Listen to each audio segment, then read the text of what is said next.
નમસ્તે વિદ્યાર્થી મિત્રો, હું મુકેશ પટેલ શ્રી વિદ્યાનગર પ્રાઇમરી સ્કૂલ તરફથી તમને આવકારું છું. ધોરણ 7 વિષય ગણિત, પ્રકરણ 3 માહિતીનું નિયમન, ભાગ 1. ત્રીજું ચેપ્ટરની શરૂઆત કરીએ. માહિતીનું નિયમન, વિભાગ A, માહિતી. માહિતીની વાત કરીએ તો પ્રાપ્તાંક એ માહિતીનું એક માપ છે.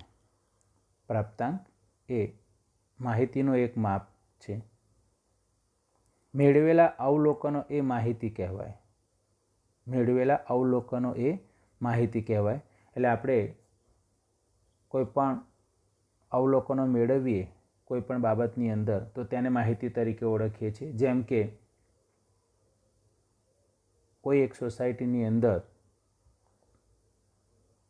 કેટલી ગાડીઓ છે તો બંગલા નંબર 1, બંગલા નંબર 2 પૂછીએ તો બંગલા નંબર 1માં એક ગાડી છે, બંગલા નંબર 2માં એક પણ ગાડી નથી.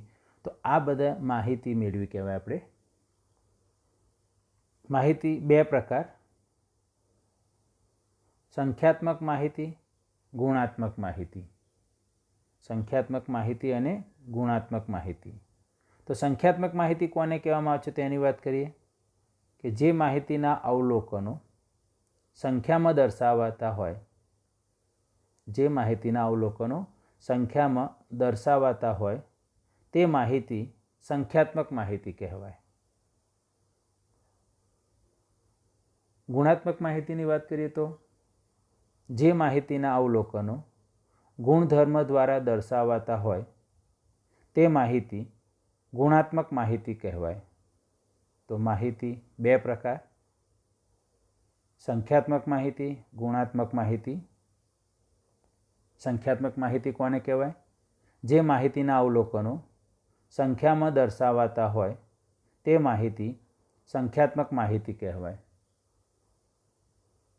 જેમ કે દરેક કુટુંબમાં રહેલા બાળકોની વાત કરીએ તો બાળકોની સંખ્યા જો જાણવામાં આવે તો એ જે માહિતી મળે સંખ્યામાં મળવાની આપણને, તો એ સંખ્યાત્મક માહિતી થઈ ગઈ.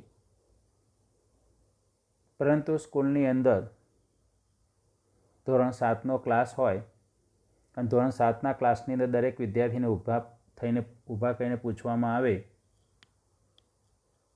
કે તેમના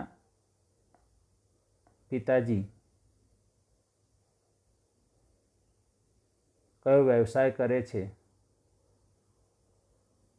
અથવા તો નોકરી કરે છે તો કયા પ્રકારની નોકરી કરે છે, તો એ આપણને જે જવાબ મળશે તે ગુણધર્મ સ્વરૂપે મળશે.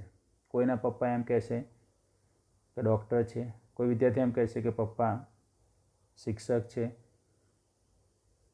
કોઈ વિદ્યાર્થી એમ કહેશે કે પપ્પા વ્યવસાય કરે છે એટલે કે બિઝનેસ છે.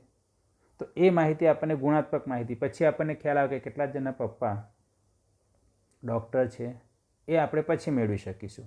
પણ આપણી પાસે જે માહિતી આવી તે ગુણાત્મક માહિતી આવી.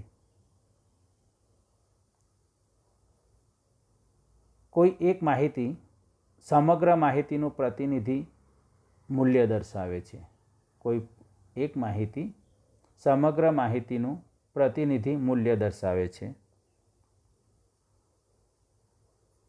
માહિતીનું પ્રતિનિધિત્વ કરનાર મૂલ્યો 3 પ્રકારના. માહિતીનું પ્રતિનિધિત્વ કરનાર મૂલ્યો 3 પ્રકારના. એક અંકગણિતીય સરાસરી, જેને આપણે મધ્યક તરીકે ઓળખીએ છીએ. બીજું મધ્યસ્થ. ત્રીજું બહુલક. તો માહિતીનું પ્રતિનિધિત્વ કરનારા મૂલ્યો 3 પ્રકારના: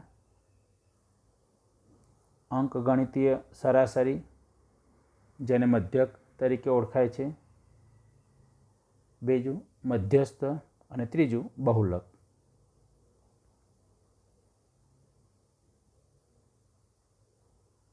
માહિતીનું પ્રતિનિધિત્વ કરનાર ત્રણેય માપને મધ્યવર્તી સ્થિતિના માપ કહેવાય છે. માહિતીનું પ્રતિનિધિત્વ કરનાર ત્રણેય માપને મધ્યવર્તી સ્થિતિના માપ કહેવાય છે. તો તમને એવો કહેવામાં આવે કે માહિતીનું પ્રતિનિધિત્વ કરનાર ત્રણેય માપને શું કહેવાય છે? તો મધ્યવર્તી સ્થિતિના માપ.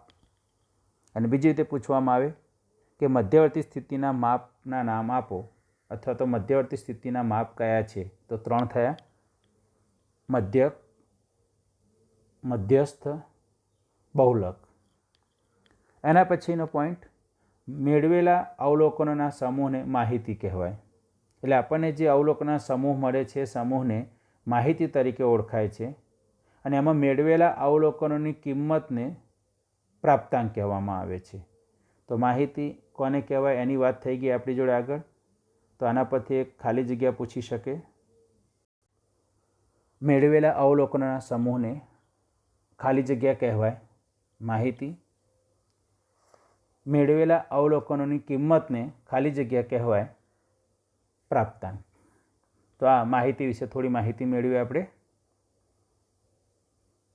ત્યારબાદ વિભાગ બી, વિસ્તાર. માહિતીના મહત્તમ મૂલ્યમાંથી અથવા તો પ્રાપ્તાંકમાંથી લઘુત્તમ મૂલ્ય એટલે કે લઘુત્તમ પ્રાપ્તાંક બાદ કરતાં માહિતીનો વિસ્તાર મળે. માહિતીના મહત્તમ મૂલ્યમાંથી લઘુત્તમ મૂલ્ય બાદ કરતાં માહિતીનો વિસ્તાર મળે. એટલે વિસ્તારનું સૂત્ર થઈ ગયું, વિસ્તાર બરાબર મહત્તમ અવલોકન માઇનસ લઘુત્તમ અવલોકન. વિસ્તાર બરાબર મહત્તમ અવલોકન ઓછા લઘુત્તમ અવલોકન. તો તમને પ્રશ્ન આપેલો છે, નીચેના માટે માહિતીનો વિસ્તાર શોધો. નીચેના માટે માહિતીનો વિસ્તાર શોધો. તો એક, કેટલાક પ્રાપ્તાંકો તમને આપેલા છે, અવલોકનો આપેલા છે 5, 2, 9, 18, 6, 3, 5. ફરીથી 5, 2, 9, 18, 6, 3, 5. આપેલી માહિતીનો આપણે વિસ્તાર શોધવાનો છે. તો પહેલાં સૂત્ર લખી દઈશું, માહિતીનો વિસ્તાર બરાબર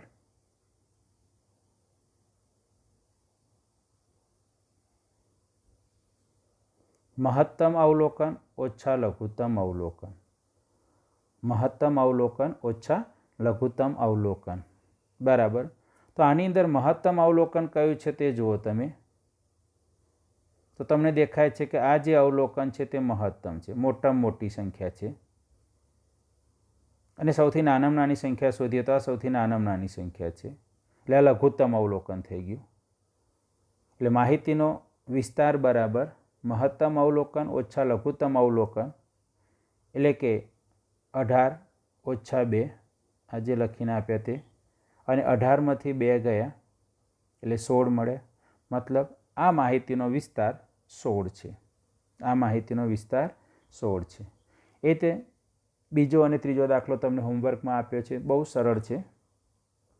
આની અંદર મોટામાં મોટી સંખ્યા શોધી લો 25 અને નાનામાં નાની સંખ્યા શોધી લો 6. હવે મેળવી લો માહિતીનો વિસ્તાર બરાબર મહત્તમ અવલોકન ઓછા લઘુત્તમ અવલોકન બરાબર 25માંથી 6ને બાદ કરી દો, 25 ઓછા 6. જવાબ તમને મળશે 19. ત્રીજો દાખલો પણ હોમવર્કમાં આવડે. ફરીથી માહિતીનો વિસ્તાર બરાબર મહત્તમ અવલોકન ઓછા લઘુત્તમ અવલોકન. તો મોટામાં મોટી કઈ સંખ્યા છે તે શોધો, 28. નાનામાં નાની કઈ સંખ્યા છે, 0 છે. તો સૂત્ર મૂકીને કિંમત મૂકી દો, 28 ઓછા 0 બરાબર 28. તો આ પ્રમાણે માહિતીનો વિસ્તાર મળ્યો. તો ફરી એકવાર, માહિતીનો વિસ્તાર બરાબર મહત્તમ અવલોકન ઓછા લઘુત્તમ અવલોકન. મહત્તમ અવલોકન એટલે જે માહિતી આપી છે એમાં સૌથી મોટામાં મોટી સંખ્યા એટલે મોટામાં મોટો પ્રાપ્તાંક એ મહત્તમ અવલોકન તરીકે. લઘુત્તમ અવલોકન એટલે એમાં રહેલી નાનામાં નાની જે સંખ્યા છે તે સંખ્યા લઘુત્તમ અવલોકન તરીકે લઈ લેવાની અને બંનેની બાદબાકી કરવાની. બાદબાકી કરતાં જે જવાબ મળે એ આપેલ માહિતીનો વિસ્તાર બનશે. તો આ પ્રમાણે માહિતીના વિસ્તારની વાત કરી. તો વિભાગ 1 જેની અંદર આપણે એટલે કે ભાગ 1ની અંદર વિભાગ A અને વિભાગ B જેનો અભ્યાસ કર્યો. વિભાગ A એટલે માહિતી લીધી, વિભાગ B તરીકે વિસ્તાર લીધો. તો આજે ભાગ 1 સુધીનું કામ આટલે સુધી. વધારે ભાગ 2ની અંદર વિભાગ C આવશે આપણો સરાસરી, જેના વિશે માહિતી મેળવશું.